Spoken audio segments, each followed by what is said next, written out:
public comment tonight, Allie Scott, about the bathrooms. Okay. Just a reminder, community comments are one way for citizens to communicate with the Board of Education. When your name is called, please come to the podium, state your name, address, and topic. You will have 3 minutes to speak.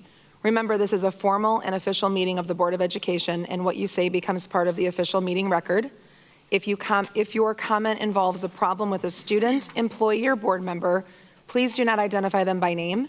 Keep in mind, we are meeting in a schoolhouse and in the presence of students. At this time, the primary role of the Board of Education is to listen and reflect on what is said. Sometimes we may respond or ask questions, but not always. Whether we respond or not, your input is valued.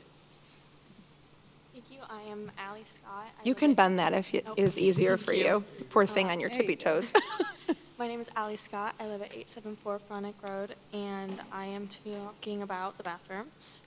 Previously, there were 2 people that spoke about transgender students in the school restrooms and how their daughters were uncomfortable. My hope is that restricted bathrooms are not something that our district is considering, but either way, I would like to bring attention to the issues that it causes. When trans students are restricted from using the restroom aligning with their gender identity, they have a much higher risk of sexual assault. There's a common misconception that allowing transgender people to use the restroom that matches their gender identity will let male predators into women's restrooms. Although, in a study done by Williams Institute of UCLA, at the School of Law found that there's no evidence that letting transgender people use the public facilities aligning with their gender increases safety risks. Restrictive restroom policies seem to be a marker for an environment where trans and non-binary youth are at risk. In fact, trans girls have an even higher risk of sexual assault when they're forced to use the restroom with boys. Taking them out of a restroom they're comfortable in and forcing them to go into a restroom with not very many stalls and open urinals is going to be super uncomfortable for them. And as previously stated, they could miss class time from going to the nurse's office, so it's also not fair to them, because class time is valuable for every student at the school. Other studies have found that trans and non-binary students have experienced sexual assault at troubling rates well above those for non-transgender adolescents. I believe that our school is supportive of the entire student community, and that is awesome. Thank you. Thank you for hearing my side. Thank you so much. Thank you. Okay, moving on to approval of minutes. It is recommended the Board of Education approve the minutes from October 12th, 2023 and November 1st, 2023 as submitted. I'll move. Second. We have a first and a second. Any comments? Hearing none, Mr. Haynes? Mrs. Bedford? Yes. Mrs. Epple? Yes. Mrs. Campbell? Yes. Mr. Violi? Yes. Okay, motion carries. Moving on to superintendent's report. Thank you, Mrs. Campbell. Board members and anyone that's speaking tonight, just make sure that you hold the mic very close to your mouth. These are a little bit different microphones than what you're used to, so that the crowd can hear and then our audio can pick up on the live feed at home. You've got to talk right into the mic. Okay? So I just have a very quick report tonight. First, I'd like to talk about our staff PD day. So a lot of things happened on campus during our staff PD day. But one of the things that received the most of the attention was the full-scale county Asher drill. But what didn't receive a lot of attention at all was what 95% of our staff participated in. That was in a program here hosted by Mr. Isle, our Director of Curriculum Instruction, and he actually led the day and had a speaker, Missy McLean from Akron Children's Hospital, and Matt, I'll invite him to send out some of that to the board regarding what she talked about. He had a nice recap of that. But it talked about basically self-care and the impact of self-care on the classroom and if our teachers aren't taking care of themselves. And there were other topics as well, resiliency with students and how we can create resilient students. And so those were 2 very important topics, especially in light of the state of our world today. I think that we all can acknowledge that our young folks are probably having more mental stress issues, coping issues than they've ever had previously, and that's partly due to the pandemic, and we're still recovering from that. So this day was important. So I wanted to give a shout out to Matt, who organized that and handled over 300 staff members all by himself. He was proud that nobody threw any tomatoes at him. I don't think they would have, but he said he was proud that they didn't do that. And then on one other quick side, as I was thinking about Mr. Io and curriculum, and my reports, we have Matt come up here and we have him talk about data all the time. And we have him talk about what our teachers are doing in the classroom. But what a lot of people don't realize is that a director of curriculum, one of the big primary responsibilities is keeping our curriculum up to date, and that has to reflect our current academic content standards, as well as legislation, trends, all of those items. And then there's always a social piece attached to that as well. And one of the things that Matt was a part of doing with his committee, and he'll never say he did it, but he was a big driving force, we implemented, and this board approved implementing the purchase of the CKLA curriculum, and you've heard a little bit about that. And this is going to really attack the needs at the primary level. You have seen our report card, our principal and assistant principal in the elementary. You've heard them say that they're not happy with those scores and they're attacking those scores. They're going to have a great presentation for you in January. But part of what they're doing is that CKLA program. And that CKLA program that Mr. Io helped find, this board approved, and is being implemented this year for the first year. It's a very scripted program, and it's very labor intensive. But what's nice about it is a lot of our teachers have been forced to, in the past, supplement their curriculum with, you've heard people use the word teacher pay teachers. Teachers go out and do their own research and find things to supplement their classrooms and their instruction.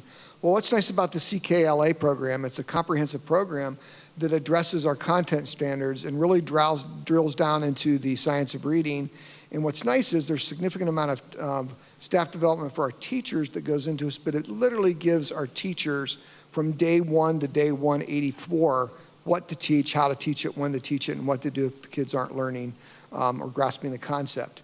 And so one great testament, Amy Jaitner, one of our great teachers at Henry Deffer Intermediate School, unsolicited in a meeting with me, said to me that she'll be taking a leave later this year. She's expecting her second child.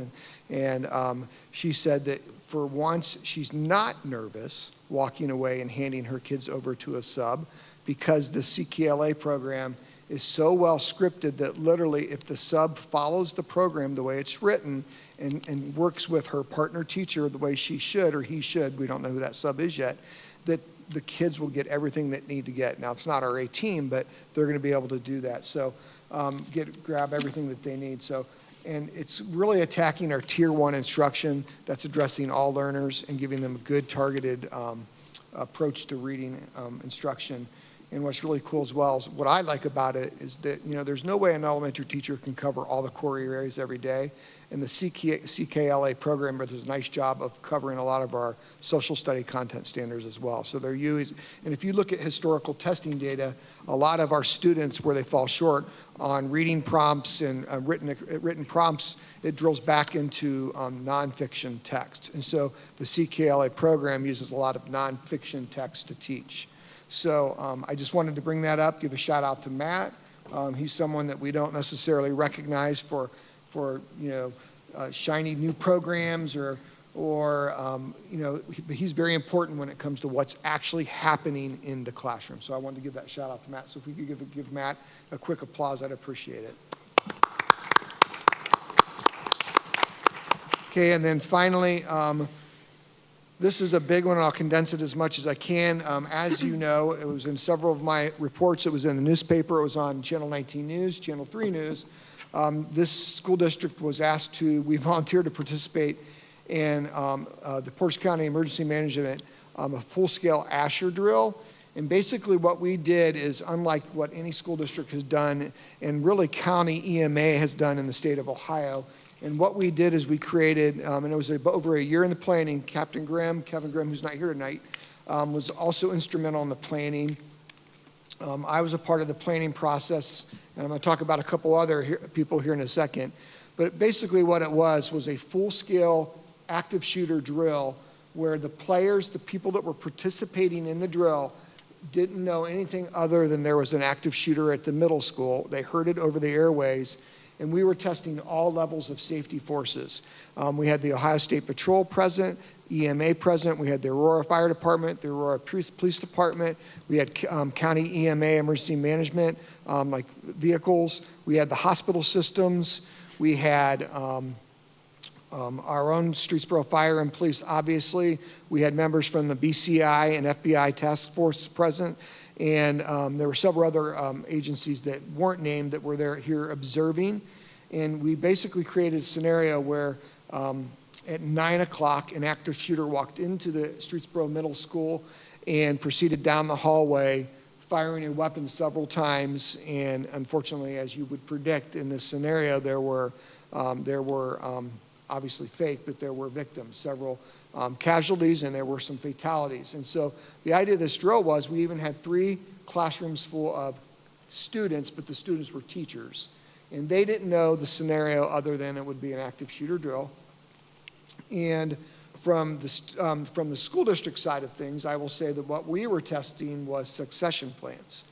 And what I mean by that is Cindy Devers, my assistant superintendent, was fortunate to be my guinea pig, and I gave her 0 information, and she actually, and so it was the idea was that Mike Dahlbaugh was not in district, and she actually had to, she would have heard the, well, we hoped, and she did, that she would hear over our radio systems the 911 call go out. She would then activate our board office, who's in charge of reunification. That's a whole process in itself. And then she had to make her way to a command vehicle, unbeknownst to her where it would be, and we didn't tell her where it would be. She needed to find it, which is what would happen in an emergency. And then she had to direct the command, so it's called Unified Command, so she was an equal participant with fire and police, and they had to make decisions throughout every process of this drill from, she was making decisions on behalf of the school district as the drill was progressing until the threat was eliminated, until it was a warm zone, until it was a cool zone. We started pulling victims out of the building, sending them to hospitals. How are we accounting for them? How are we accounting for the kids that are in the room? How are we accounting for the kids that weren't in the room that should have been in the room? What are we doing with the rest of the buildings? Are they in lockdown? Are we calling parents? Are we sending blast calls out? She had to handle all that from the school district side of things. And then the police and fire handled their areas. And so the idea is to learn from this. And what was really cool, there were a lot of takeaways. And from the emergency management side of things, we even sent dummy ambulances to UH Portage, and they coordinated then where resources would go. So if we had 2 significant chest wounds, and they only had 1 trauma surgeon, then the dispatcher at UH Portage then had to just find a hospital in this region, which would either be in Akron or Cleveland areas that had a level 3 trauma center, and send them to that trauma center, dispatch them where they could handle them. And then what we did, the UH Portage, unbeknownst to their ER, was they said they could only take, and I don't remember the exact number, I think it was 2 critically wounded patients. So we sent them 4 critically wounded patients along with several warm and cool, which would be a broken bone, a severe cut, a concussion, to see how then they reacted. So we tested every level of the system that could be tested.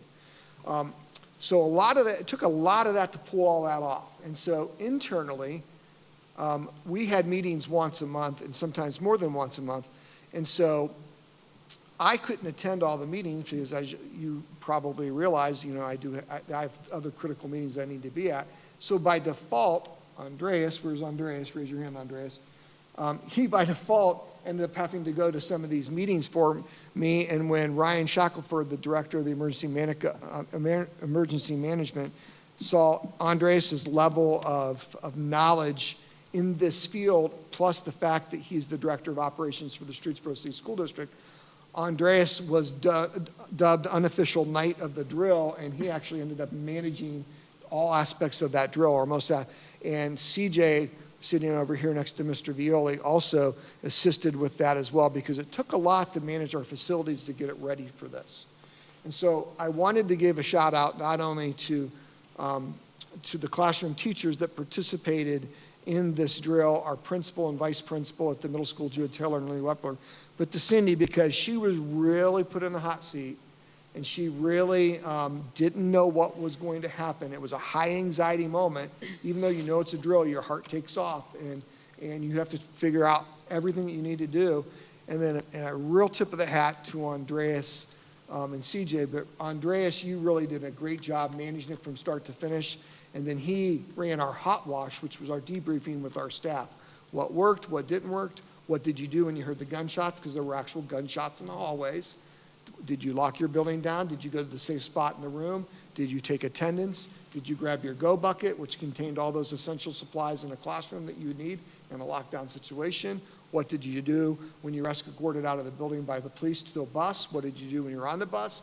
He led that entire hot wash with our staff, and it took a lot, and I think I won't speak for anyone but myself. I was an observer by design. I followed Cindy around and made her a little nervous by looking over her shoulder, and I got to watch from afar. So I got to watch all those things unravel, and from my perspective as a district superintendent, I couldn't have been more pleased in how our staff reacted and were prepared. I couldn't have been more pleased in how Cindy responded as the assistant superintendent, not knowing and not ever having been in a situation like this before. I didn't give her any prep at all. I was told I could give her some, and I didn't on purpose. Sorry, Cindy. But we wanted to see what was going to happen because it was a learning experience. And so I'm happy to report from the school system side of things. It was a very good drill. We learned a lot. We learned what we were doing right. We learned what we need to probably take a look at doing differently. And Cindy has a whole list of takeaways herself, that things that even I didn't anticipate, like breakdown in communication. And so one thing that she and Principal Taylor did was their radios weren't working because we had several agencies trying to use the same radio channel. And so they opened up a cell phone line, and they kept the cell phone line open for 45 minutes while they talked through everything. So they knew everything was going on inside the building and outside at Unified Command. So, and they came up with that on their own. And so anyway, I wanted to thank all those key people, and also thanks to our Streetsboro Safety Forces, and especially Captain Grimm, as well as Ryan Shackelford from Portage County Emergency Management. And unless there are any questions or comments. I'm always thankful that we just never know if something will ever happen, and it's just really good to hear that we are doing these things, not just as a school district to prepare as we have, and the training that we do, but also as a community. When there is something like that happens, it isn't just the school district, it isn't just your city, it's countywide or potentially statewide, depending on the severity of the situation. So I am very, very thankful and grateful to everyone who participated, and glad to hear, there's always something to learn when you do a safety drill. You always want to take something away because no one's perfect, and you'll take something different away every time you do it, but it's great to know that we're doing it. We're doing the work, so.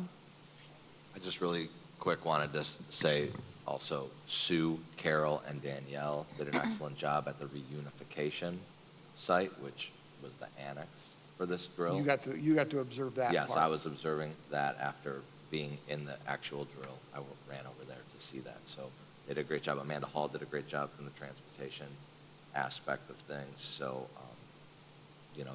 those areas were some of the main areas of the school district's response. So it was nice to see those tested and working.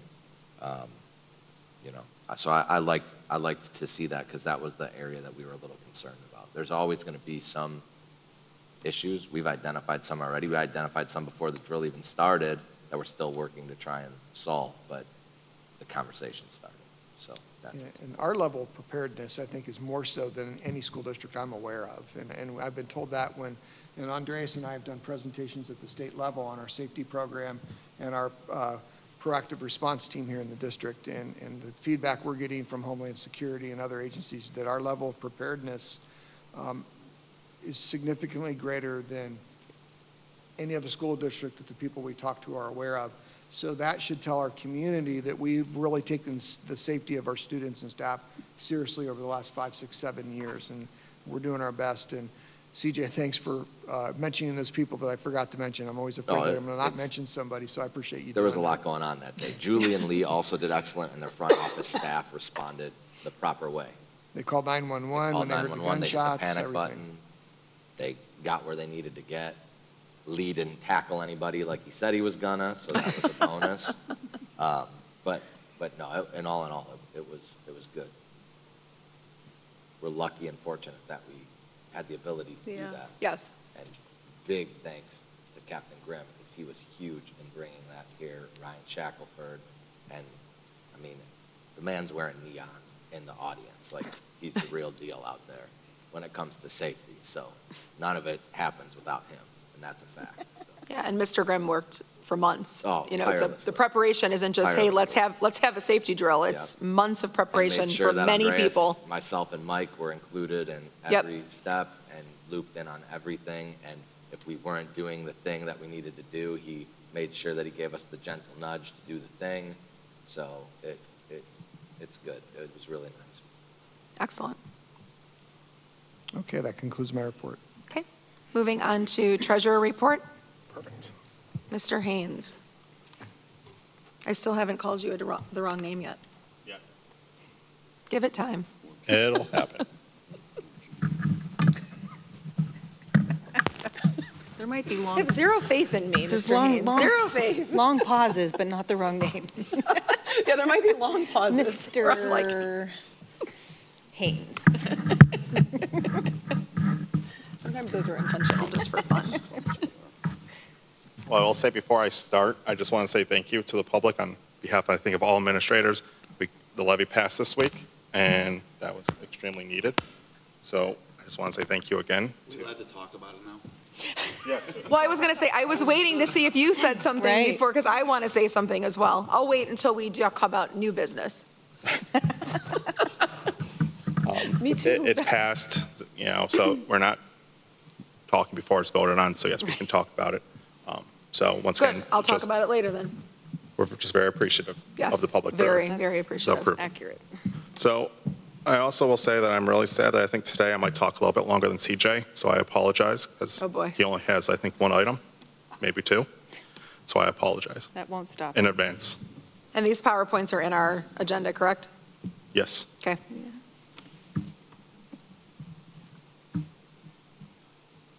So really quick, this report is going to be really short because I wanted to make a little bit more time for the five-year Sure. forecast. There was an appropriation amendment again. We're just increasing roughly 0.53%, and this was mainly because of ARPAS and the federal and the grants we wanted to. When we first did appropriations, we did not include what we had already spent, but we needed to make sure we got that. Also, 2 months ago, I had you guys approve a transfer moving Fund 022 to 300. However, since after that fact, AOS guidance said because we have to receive cash, we had to use Fund 022. So we never moved the funds out of 022, but we didn't have any appropriations in that account, so we just had to increase our appropriations. There is two fund transfers. The 03 to 034, this was board approved, I think, in the early 2010s. So we're just continuously moving money over until that is finished. And then we closed out class 22 and 23 funds.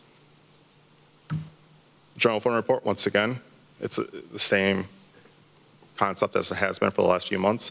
We spend more at this time of the year than we bring in due to no tax revenue coming in. The one concern I do have is this year we did spend about $100,000 more, and that's before the ESC costs came out.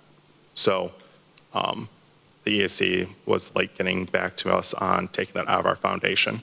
So starting November, it's going to be about $100,000 a month, so we should see about $200,000 or more in expenses compared to last year, and that's mainly due to the new contracts going into place. So any quick questions about that super quick report? Are you done now? On that part. There's more. Before I jump into the PowerPoint of the five-year forecast, I wanted to go to the five-year forecast since I had multiple questions from you individuals this week. I want to talk about personal services and employee retirement benefits. If you look at this year, we're actually up about $1 million this year in salaries, and that's, once again, the new contracts. That's the 3% increase across the board. Next year, though, it's about a $1.4 million jump, and that is moving the ARP ESSER individuals that we have currently paid out of our passer to the general fund. What I also did is I moved the ESC employees to the general fund instead of purchase service, so you can actually see a decrease in purchase services next year. We pay about 5% of our bill to ESC as an admin fee, and that's a way to reduce a slight cost. So that's why we see that decrease there. But the revenue, or the cost, again, goes up about $1 million in '26 because of the new contracts, as well as the district is a high-use district for sick leave, and not sick leave, I apologize, insurance. And because of that, our consortium is saying any district that's in the high-use category should expect 12% increase in the next 2 years. And that is a $600,000 hit to our general fund. Any questions on that before I jump into the PowerPoint? The ESSER funds are the funds that are expiring or that we are Correct. no We have longer to use them receiving. by 9/30/24. Got it. What's the typical increase? I can't remember. Talk in your microphone. Sorry. What's the typical increase? If it's 12, what would it usually be? Because that seems, I mean, I know it's high, but If we didn't have if we didn't have the extra coming into the salaries due to the new contracts, it's about $1 million each year for salaries. okay.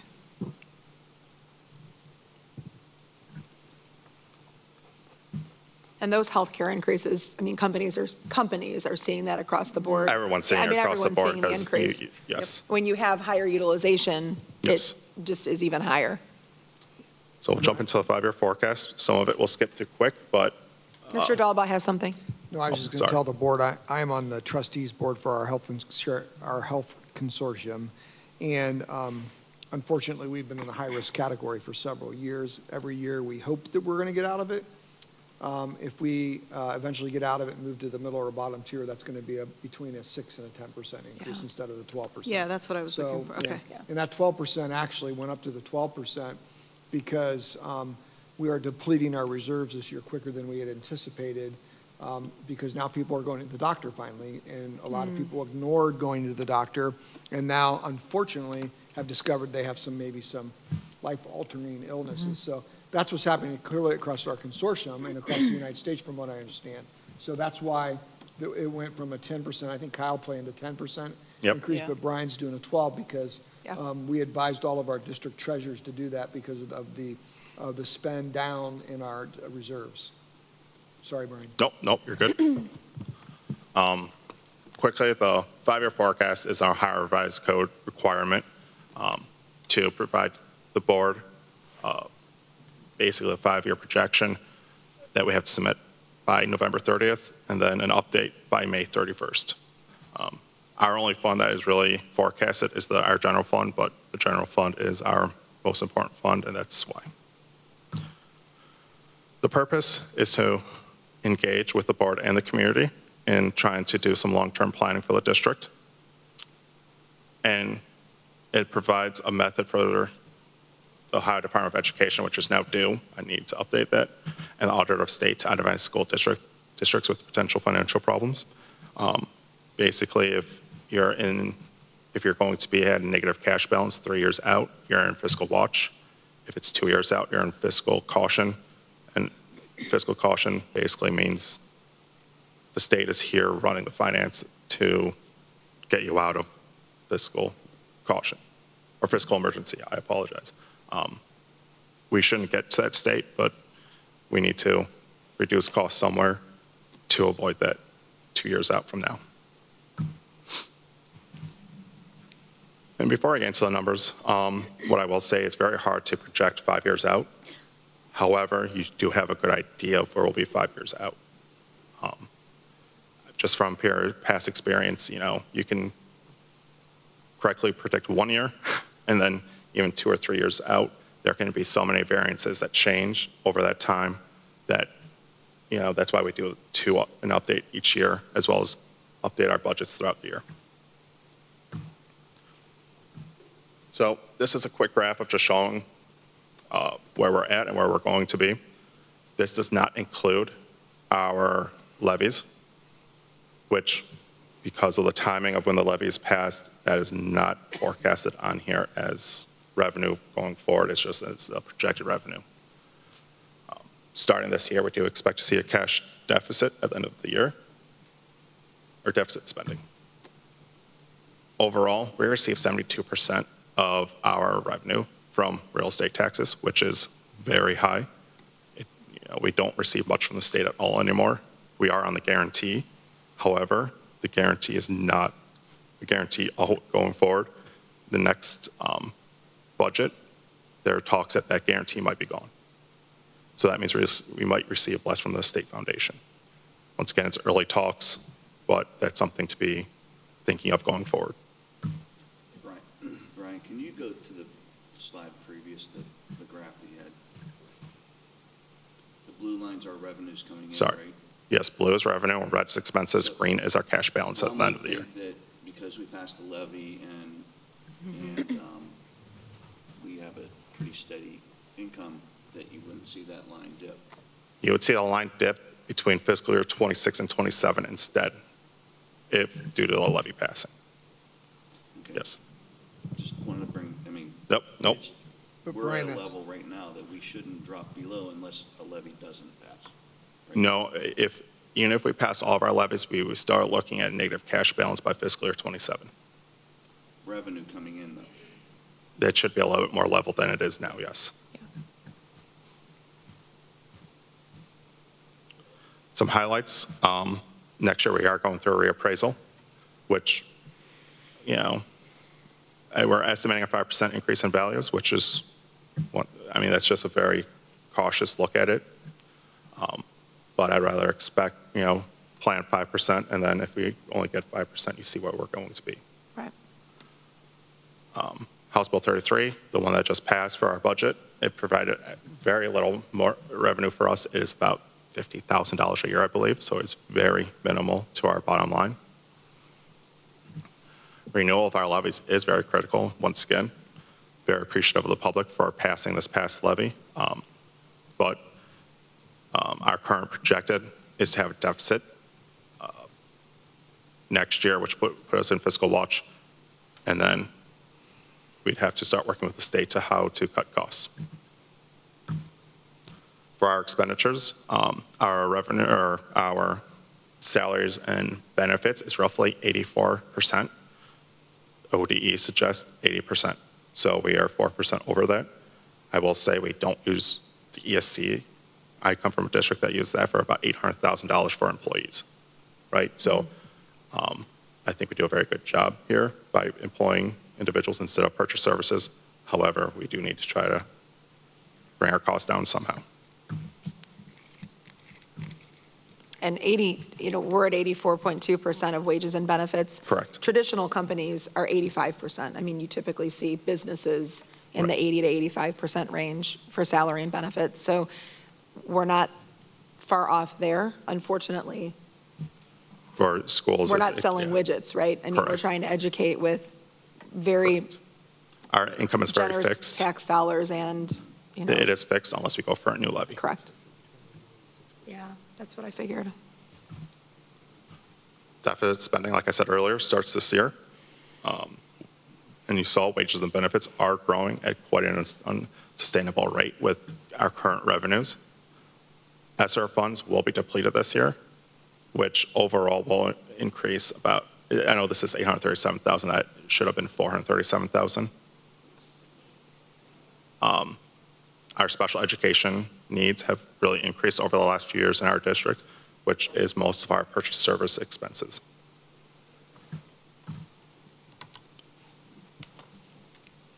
We went over some of the expenditures, but really quick to show here, I care about 1501. Yeah, 1501, because that's ending cash balance if the levies pass. Right now, since our levy did just renew, I would focus more on there of where we'll be at, because fiscal year 26, we won't have a negative cash balance as of now. But we still have $2.9 million as of fiscal year 27 as a negative cash balance. So we need to somehow reduce that as much as we can. True cash days. True cash days is how many days can we operate without any revenue coming in. GFOI recommends at least 60 days of true cash balance at year end. So, going into next year, if something happens to revenue, you have at least 2 months before you would have to find a way to get some money to keep operating. As you can see here, we actually will be fine at the end of this year, but we drop over 60 days going into the end of next year. Once again, this is before the levy, so that will probably be more in line of 80 days at the end of next year. Okay. And actually, it's right here. Yeah, it is 80 days. So we're fine next year as well for the cash on hand. That's it. Is there any questions? These conversations are never fun. No. The finance piece. I have seen in my 4 years on the board how hard everyone works to stretch a dollar and to make it work and to be able to provide for the kids. And it's never a fun conversation. And unfortunately, the funds from the state are not what I think we all think they should be. So it's tough. May I make a couple comments? Please. So a couple things first. 2 biennial budgets previously, Governor DeWine funded mental health services for school districts, and it was a separate line item. And he made the proclamation that as governor of the state of Ohio, he would never take that away. And then when they went to the Fair School Funding Plan, which was rolled out in the previous biennium budget, Governor DeWine said he was going to include that, and he did, in our foundation, our regular state foundation. But what people don't realize is the equivalent of that money going in for the mental health and wellness was taken out of our foundation in our regular funding. So maybe I'll use I believe our number was around, CJ was around $400,000 or $200,000 a year. So it went in to the foundation, but then 200,000 came out and went other places. So we lost that. So you've heard me consistently say, and you can rewind the tapes if people want to verify that we've had a number of student tragedies in the school district that as a superintendent, I could no longer ignore the fact that we need to provide our students mental health services all the way down into the elementary school. And that's why we have a counselor in every building now, 2 at the middle school, 2 at the high school. And you've also heard me boldly say that when it comes time to make cuts, it's not going to be in our mental health fields.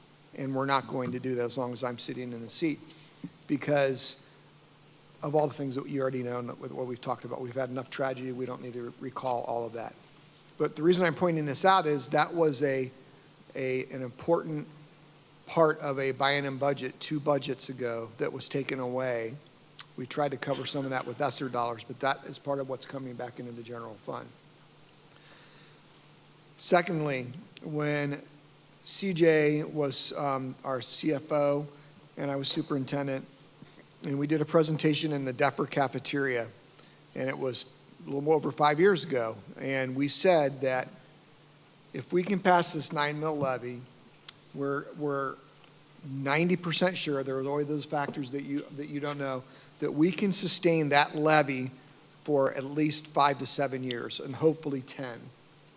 When you look at the 5-year forecast and we go cash negative, we have achieved that goal. And something else that CJ and I both, and CJ, you can verify this if you'd like, I don't want to speak for you.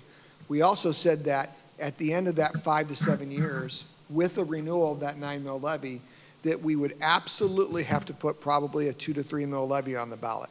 Because the Board of Education at that time said that we've got to quit waiting until we need to do a 9 and 10 mil levy. So we put a 9 mil levy on. This community very graciously approved that 9 mil levy. We are at the point now where we received a renewal of over 1,000 votes. Thank you, community. But this board does need to consider, not next year, we have 2 renewals next year, but the following year, we need to seriously consider, and I'm not saying not to cut costs, we need to cut costs, but this board needs to consider a 2 to 3 mil levy in 2 years. And the question is going to become, look what we have right now in Streetsboro and the opportunities that we have to present our students, And what do we want Streetsboro to look like? And that's what it's going to boil down to, because believe it or not, you see these numbers and you see staffing increases, we still run relatively thin. We don't have a lot of extra offerings for our students. So with saying that, when you start making cuts other than cuts based on enrollment, which we have some cuts to make based on enrollment, that means then you start looking at programs. And you have to start looking at programs that give our students unique opportunities to gain credit, to gain experiences, and sometimes those experiences push into life choices and college choices. So those are all the things that we're going to have to start talking about. And I know that all of you know this, and I guess this is more of a me educating our public, that there will have to be a conversation soon about what do we want the Streetsboro City School District to look like, and if this is what we want it to look like, then this is what it's going to cost to do that. And that's going to be a very critical conversation moving forward. I am prepared to do whatever this Board of Education tells me to do, or future boards of education tell me to do. But if those mean cuts, you need to understand that those cuts are going to come at the expense of opportunities for our students. So I wanted to make sure I said those two pieces, especially about the mental health and wellness funding that was given to us, then taketh away. But we've still given made a pretty significant investment in our mental health programs here in the district. We're very proud of that. And then the second piece was that conversation back in the Duffer cafeteria, but really almost 6 years ago, when the board, we had failed a 7-mile levy. We had to return the report into the state saying how we were going to cut over $600,000 from our budget, and actually it was over $2 million, and had the 9-mil levy not passed. And we were prepared to do that. It was going to be a very deep cut. It was going to hurt. It was going to completely deface the school district as we knew it at that point. So I just wanted to bring all those to point, not to ignore the point that we need to be fiscally responsible, and we are going to need to be looking at cuts at the end of the school year. And we have already begun doing that. We've already spent a significant amount of time doing that. And I'm now meeting with my individual building teams where I've given them the opportunity to come and show me where they can trim before I walk in and tell them where I'm going to tell them to trim. It helps give ownership to our building principals, identify those programs, but identify those areas that we can reduce numbers in. So we are having that conversation. Yeah, and I'll just I've add- always, sorry. I'm sorry, you go. Oh, I was going to say, I always am a proponent for mental health. I mean, I think, especially after COVID, you know, it's a different world. These kids coming back to school, some of the kindergartners, you know, started school during COVID. They wore masks. They were being homeschooled. It's an adjustment. So I completely understand and respect that. Go ahead, Mr. Violi. Yes. First, I want to just thank Brian for the report, and I'm just going to give you my what I would look at and keep an eye on in the future. The days of money in the bank, I think that report that we have now, we didn't have that before. Thank you for getting that to us. That's very, very important to take a look at and make sure that we don't dip below that number that he's telling you. So pay attention to what he's telling you I was going to point out on that graph. Mr. Violi, I come from a district that was always underneath that, and it was very stressful every day. Are we going to have enough cash in the bank? So that is a very important number to stay above. We did have to borrow money in my time on the board to make payroll and make it through till the next time we collected our funds from Portage County. But you don't want to be in that position, so pay attention to those numbers. And then on slide 13, Mr. Lisak always kind of kept us in tune to that line. And when you are deficit spending, that is the time that you need to really start considering doing new money or doing some cuts. So I would just make sure that you're paying attention to those lines. And this could change in the next time you get a 5-year forecast.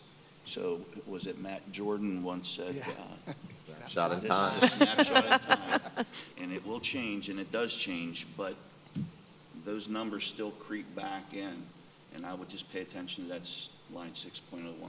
Yep. Because it's going to be time soon unless we make some changes. Thank you. Thanks, Brian. Thank you. Thank you, Brian. And that is it for my report.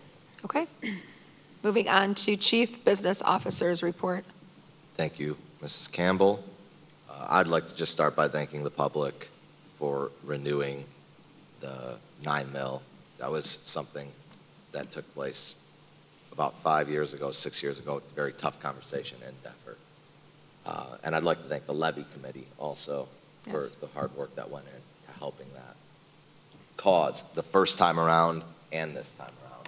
It's important to remember all of that work that went into that. I agree. I didn't get a chance to speak during Brian's report, but I'm going to echo what Mike said. We did sit in that meeting. There was an array of options that I presented at that meeting, from 7 to, I believe, 11 or 12 mills.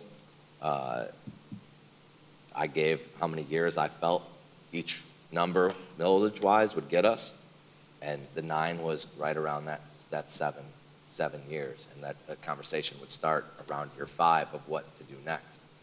So I think it's important for us to just remember that, right? This isn't doom and gloom, right? Because everybody up here has a sad face now.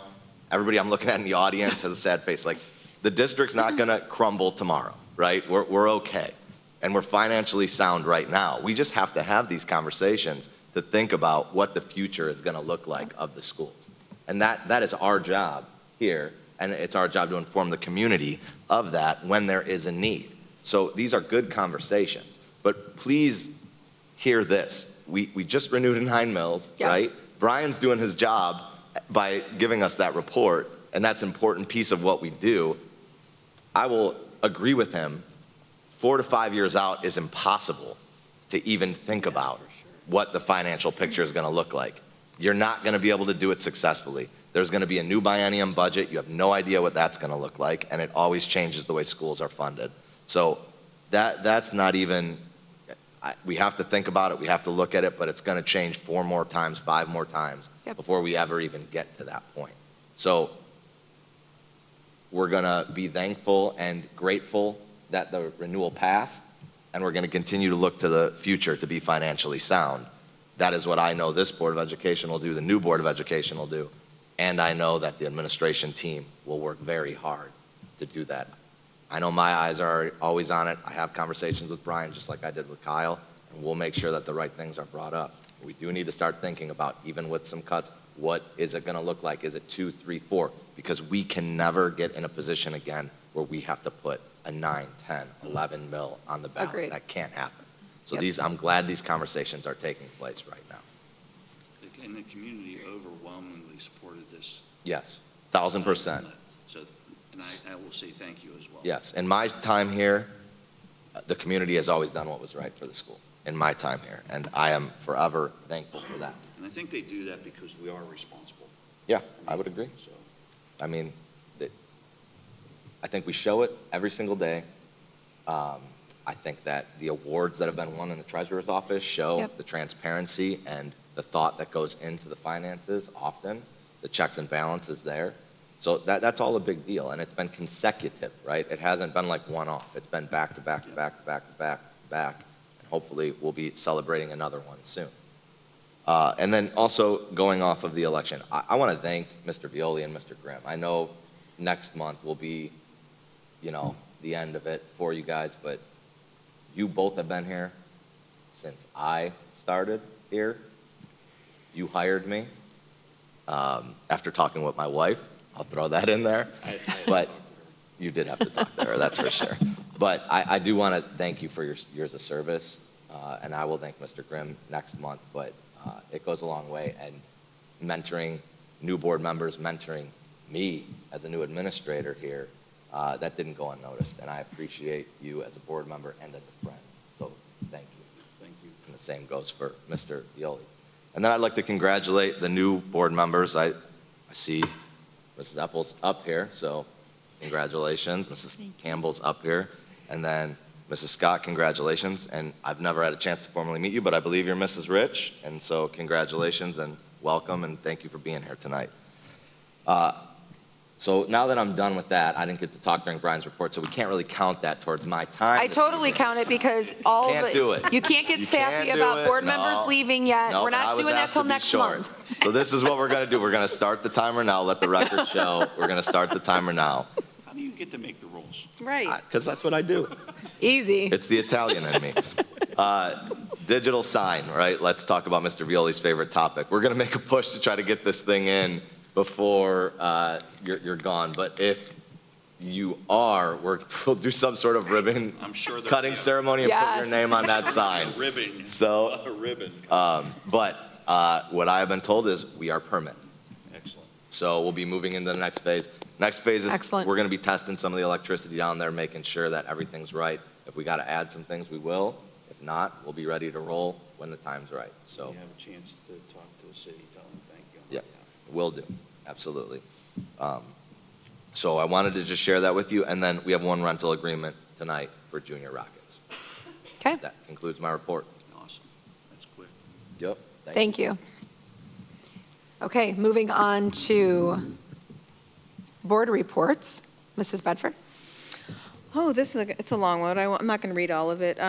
Congratulations to all our fall teams. Let's just do a recap. The girls soccer team finished with a 15-3-3 record, and that is the second most wins in school history.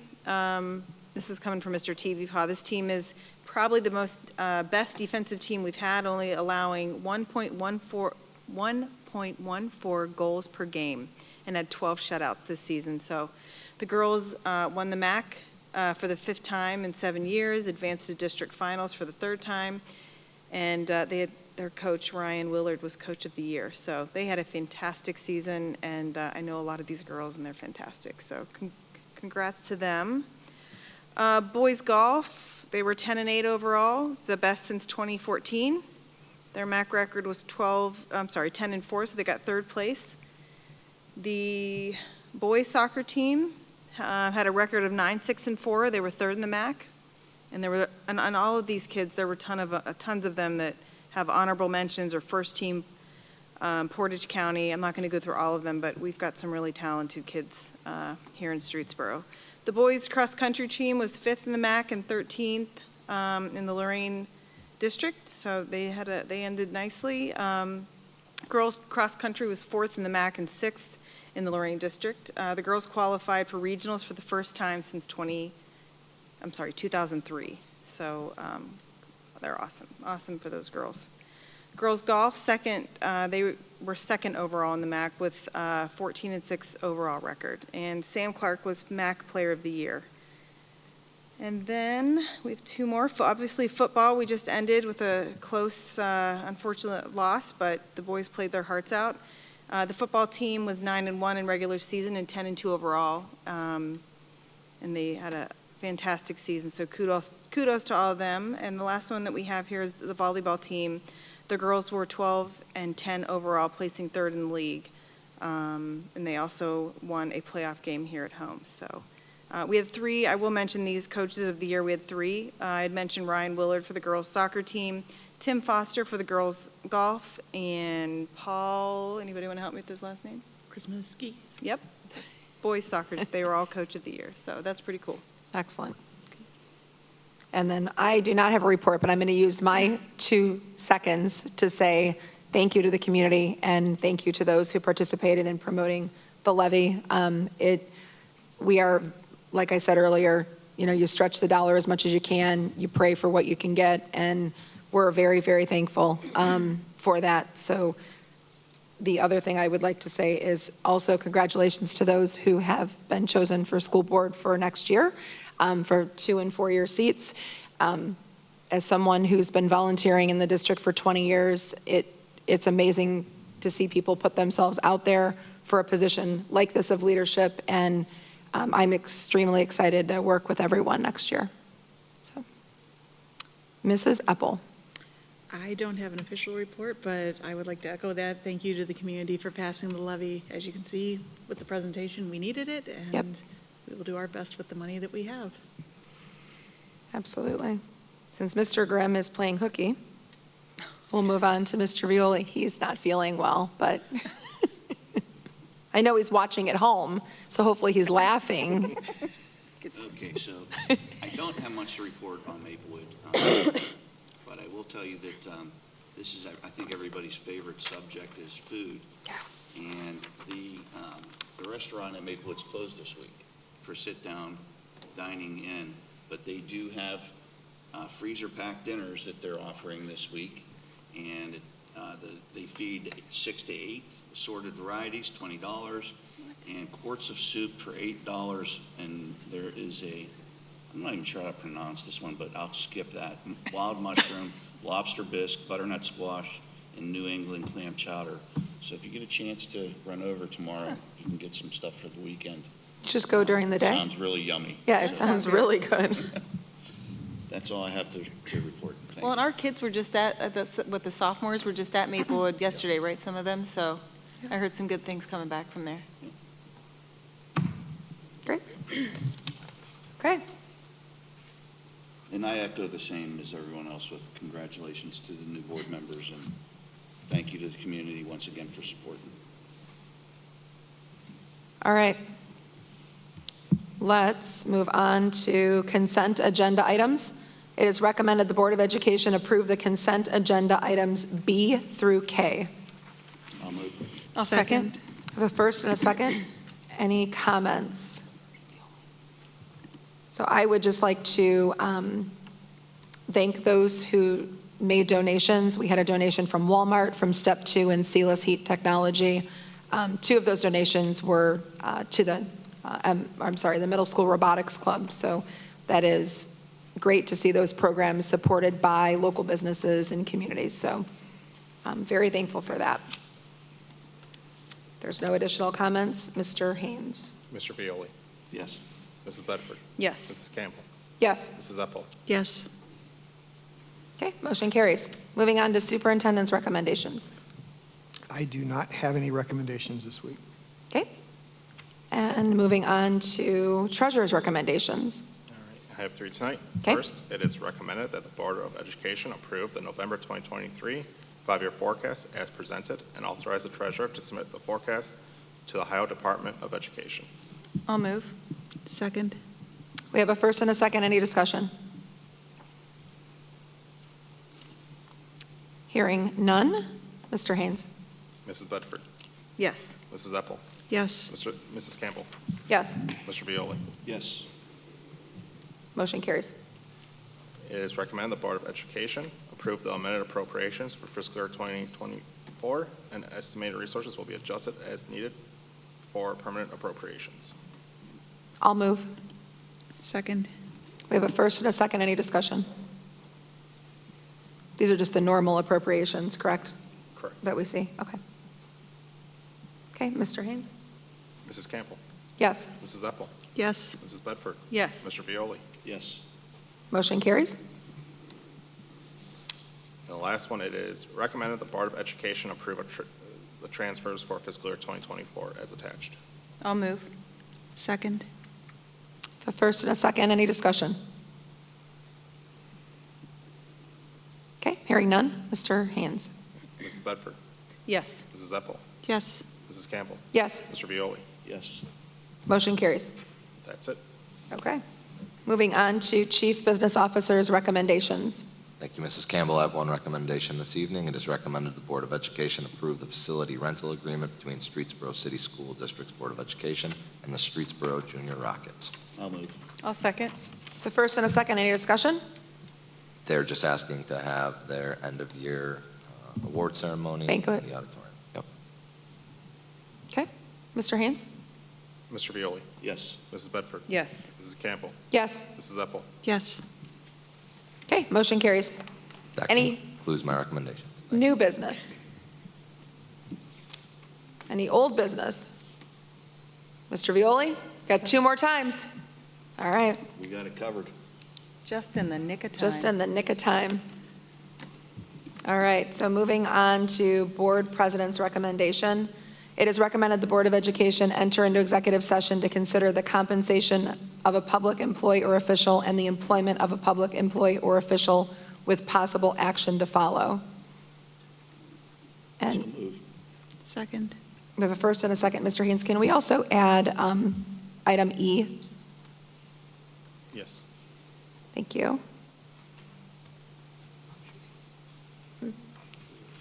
Oh, sorry, matters required to be kept confidential by federal law or regulations or state statutes. I think I know what I'm doing by now. Thank you. Okay. Hearing no discussion, Mr. Haynes? Mr. Violi? Yes. Mrs. Epple? Yes. Mrs. Bedford? Yes. Mrs. Campbell? Yes. Okay, motion carries. We are in executive session at 6:44 PM.